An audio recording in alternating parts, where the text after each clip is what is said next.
I opened up the agency in 2008.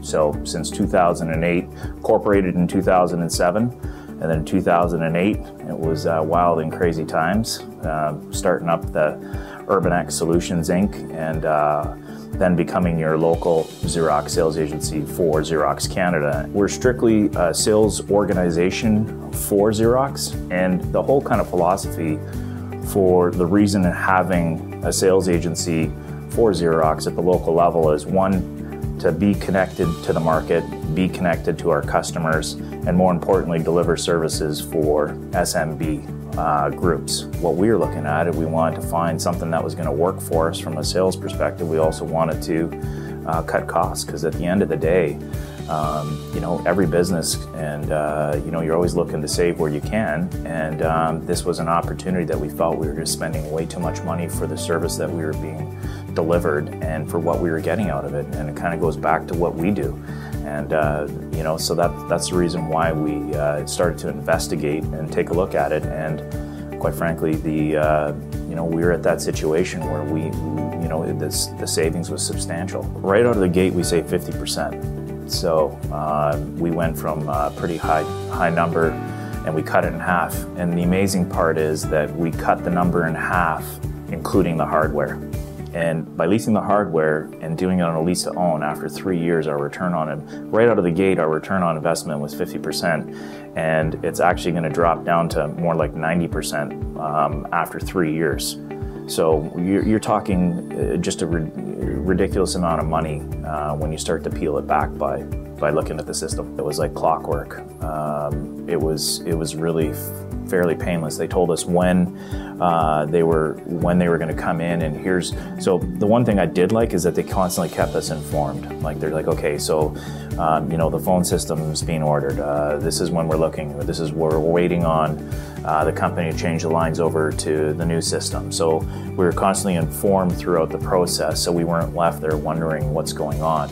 And then more importantly, once a date was hammered down on for like the final piece and for kind of the swap over, we knew exactly when it was going to be, and so and we didn't have any downtime, because the one thing I did like was the fact that our old system was still operational while the new one was in, until that magical switch happened between the providers.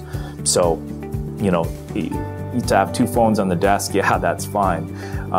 You know, some people might be upset with that, but I wasn't concerned about that, because the most important thing is that you need to have a phone system. Like, you can't afford any downtime. So we didn't have any downtime when it actually came to the transition of going to the new phone system versus our old. I like the fact that people can call into our office and it's going to ring through directly to our cell phones on the road. And we didn't have that feature before, and it seems like a real basic one, but boy, oh boy, does it sure you know, help situations. You know, if you have a situation with a customer where they're concerned about something, and being able to get them, or for them to be able to get a hold of you wherever you might be in a matter of time, is that's a great one. And so that one, we have all of our sales reps with that, where they're utilizing that feature where it goes directly out to their cell phone.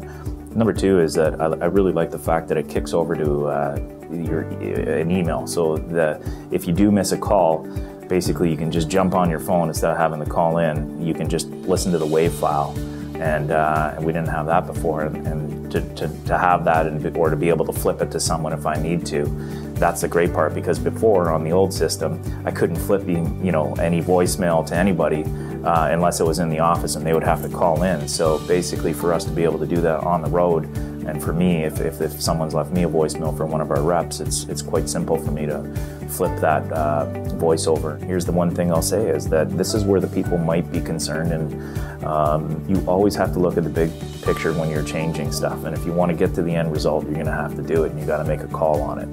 And you know, I kept putting it on the back burner, and if I look back and if I would have done this sooner, the amount of money we would have saved doing this 2 years ago versus, you know, a year ago, you know, that money would have been in my pocket versus being with some other provider that, you know, for less service. So people just need to realize it's okay to lease something. It's okay to put yourself in that, because once you're done that, depending on what you want to do within the actual hardware, and you own that hardware, you're right back in the situation, because most people own their hardware with their old system, and that's why they don't want to change. And that's what I was trying to get my head kind of wrapped around, saying like, I own the system, well, why don't I just pay for, if something breaks, I'll just pay for it. It's going to be less than looking at the kind of full picture. And this is what we do every day with our own customers. So then that's what I just basically did, that same kind of scenario with myself, and said, yeah, it's ridiculous.